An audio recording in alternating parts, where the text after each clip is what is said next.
being born as a human being. That itself is a great blessing. The Vedanta believes that there are many lives that we undergo to become a human being. They say 8,400,000 life species are there. After that we become the human beings. And we become human beings not just by going through the cycles. By the grace of God, by the blessing of God, only we become human beings. What is so special about the human body, human mind? What is not there in other animals? We are also like any other living being, with any other living animal. What is so special? Other animals have preponderance of tamas. They are dull, their life exists only in how to live and how to eat. That much is their life. Ahara nidra bhayamaithunam cha. Only that is the life of all the living beings, all the animals, including man. Ahara nidra bhayamaithunam cha. 4 qualities have been said. Every living being, every animal wants to eat. They have to eat. And they want to rest, sleep. And everyone is scared, afraid. Whole life is scary, of uncertainty, of death, disease, something being my life in jeopardy. All one is afraid, including human beings. Lower animals, are they more afraid to save themselves from other animals? We are afraid of some other things, not from animals, but from disease, from honor, from loss of our possession. We are always afraid. Loss of our health, loss of honor. Then procreation. Every species wants to procreate like its own kind. This all is inherent in all animals, including human beings. So what is the speciality of human being? Ahara nidra bhayamaithunam cha samanam etad pasubhi naranam. They are common in animals and the human beings. Dharmo hi tesham adhiko vishesho. The one quality that separates the human beings from other animals is dharma. Dharmena hina pasubhi samana. If you don't have dharma, you are another animal. Then you become Homo sapiens. Every animal has some scientific name, some Latin name. And human being also, if they don't have dharma, what are they? They become Homo sapiens. That becomes their identity. Otherwise, they become human beings. Different because they have dharma. What is dharma? Dharma is self-discipline, a desire for freedom, a wish to grow inwardly, a desire to go beyond the perceptible universe and to realize the imperceptible, subtle, infinite existence. That what is called human being. There is no end of our quest for knowledge. Knowledge of this world, of nature, of living world, the physical world, the chemical world, everything we have quest. And there is another quest of knowledge, which is called the quest for our own self, who I am, the quest for God, who is God. This all is possible in human life. And that is part of dharma. Self-discipline, moral and ethical life. We know what is right, what is wrong, that we have the power to choose, power to discern. That animals don't have. They have whatever they are given, they will do. A tiger will eat animals' flesh, a cow will eat grass, they have no choice. Human being has choice, whether I want to become vegan, or I want to be meat eater, or I want to be vegetarian, what I want to be. That we have choice. That is dharma, because of our developed intellect and a power to inquiry. That's why getting human life is a great blessing of God. Without human life, we could not inquire into the truth. Sri Ramakrishna, that's why says, the goal of every human being is not only getting the job and living a happy life and wonderful life in a quiet place, having all the facilities of life. Those are just the part of this life. But ultimate goal is much beyond, to realize God, to know who I am, to know our own true nature. That is the real goal of human life. And that goal is possible only in human body. To realize God is not possible among any other being, lower or higher, not possible in animals. Because in that ahara, nidra, bhaya, maithunam, only tamasic. Human being, there is rajas. They want to produce something. They want to get something new. They want to give to the world something new. And also they can transcend that rajas, the activity, the passion to grow, produce, invent, discover, and even transcend that. That is called sattva. After transcending the passions and activity you become calm, serene, peaceful, established in equanimity. You are a perfect being, friendly to all. Don't react to adverse situation. When you are established in sattva, you treat everyone with just thing, and you don't yourself throw into anger or something other thing. You are able to control yourself, and you always remain peaceful and serene. That is possible in human life. Not only that, human life, there is the possibility even to go beyond sattva, beyond all the three gunas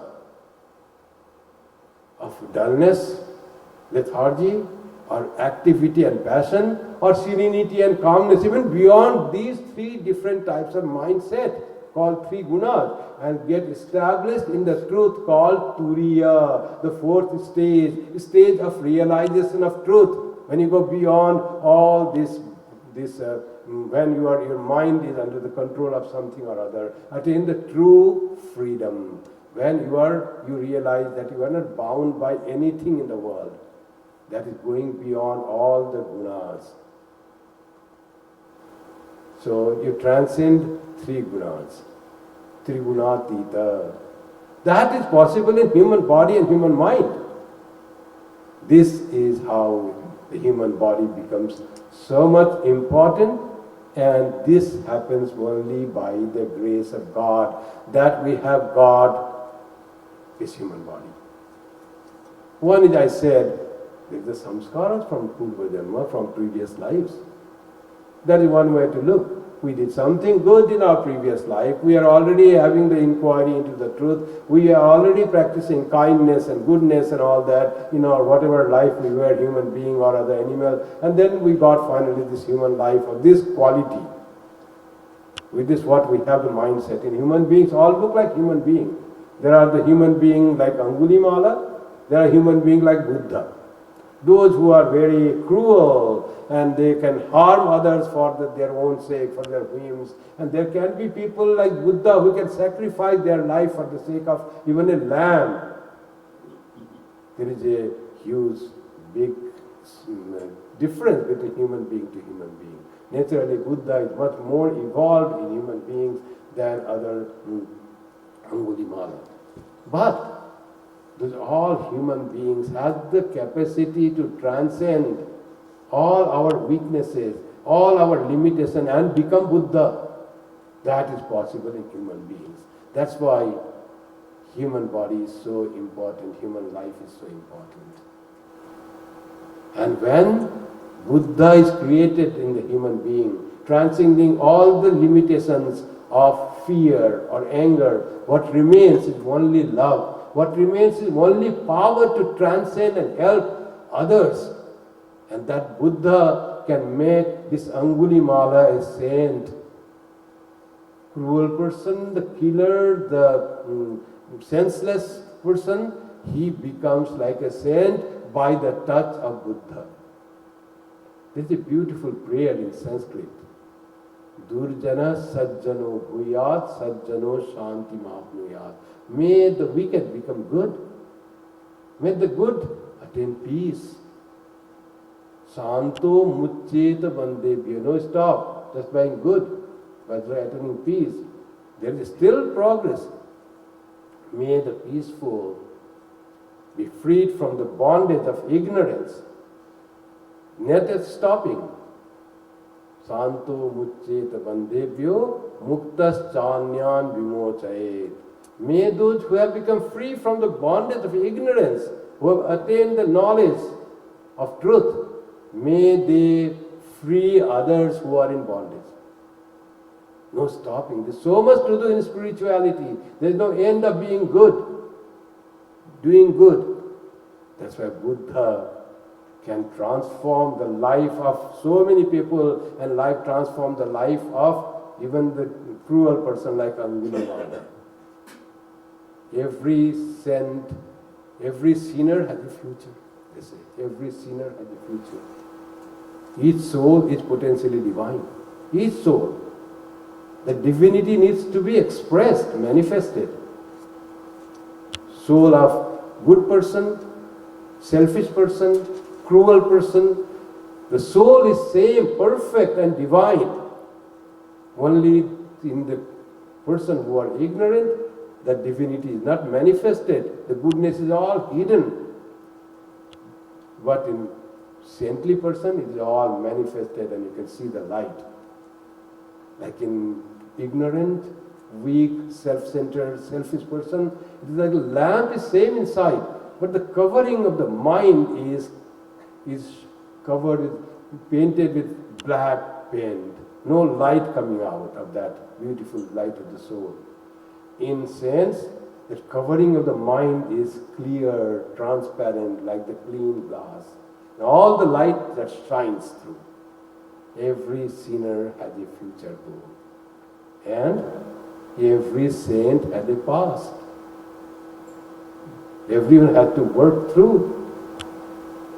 By the grace of God, by their own effort, by the help of the environment and situation, that's how progress happens. When there is effort is put, then the grace comes. So, human life is the grace of God. And we are beneficiary of that grace. Where we all have that blessing of God. We are human beings with enormous possibility to attain the freedom. Not only political and economic freedom, but the spiritual freedom. Freedom of knowledge, freedom of knowing that I am that infinite, absolute, pure, immortal being. To know, to realize that possibility we have. What a wonderful possibility of freedom we have. Because we have human body. So, we are much more better than any animal. Because we have dharma in us. Also, human beings are higher than angels. So-called gods with a small g. The Vayu Devata, Indra Devata, there are so many devas, the shining beings who control the nature. That's called devatas. God of air, God of fire, God of water. These are all different beings that are conceived who control that natural sources, natural power. Human beings are greater than those natural gods, devata. How they are greater? How do you say that? Because the freedom from ignorance, from bondage, from samsara is possible only in human life. Not in the life of Indra. If Indra wants to be the god of heaven, that is what the concept of God in Hinduism. God of heaven. Heaven is like a place where it is ruled by the king is Indra. And if he wants to liberate, if he wants to have knowledge of the self, Atma Jnana, knowledge of the truth or reality, he has to be born as the human being, practice sadhana here, and have knowledge gained here as in the human body, then only he can be free. That is the power of human body. And we are all having that human body, human brain, human heart, where divinity is trying to manifest through our mind and heart. It's only up to us how much we can clean the glass that surrounds that light of divinity. What is that glass? Our own mind. What is that cleaning? Making it pure.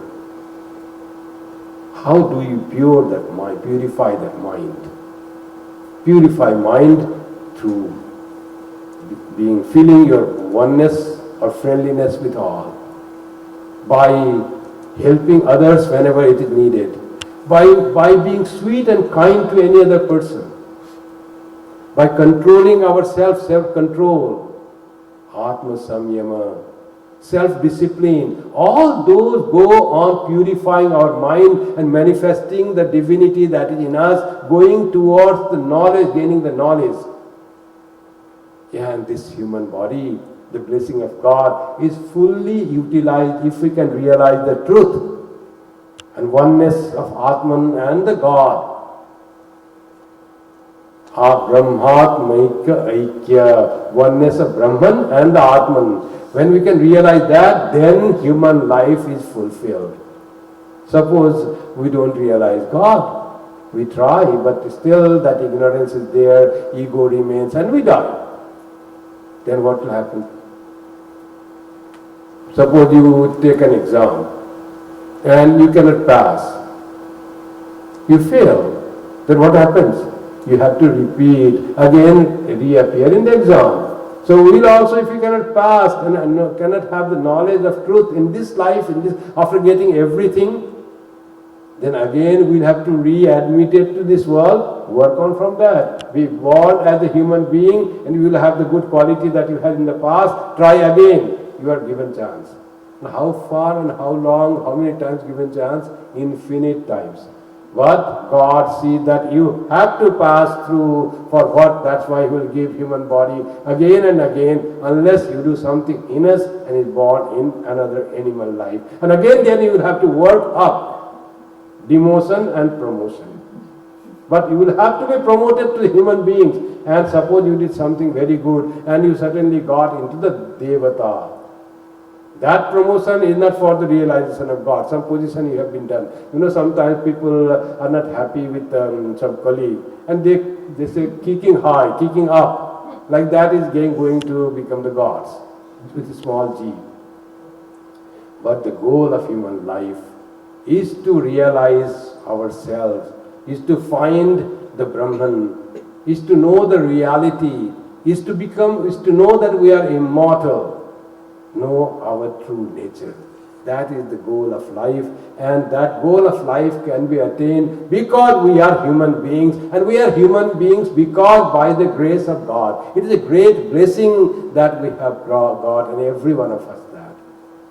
Shankaracharya, the great Shankara that I was speaking about, and that in 16 years of age he wrote all the commentaries of all the Shastras, very deep insight, very subtle truths explained in such a way, it still becomes the light after 1400 years. Still the light for mankind, those who believe in Advaita Vedanta, Shankaracharya, the shining light.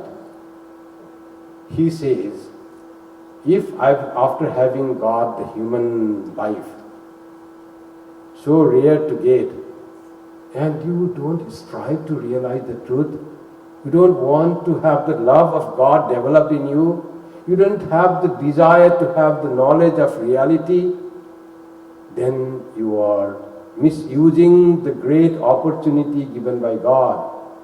And this opportunity just goes useless.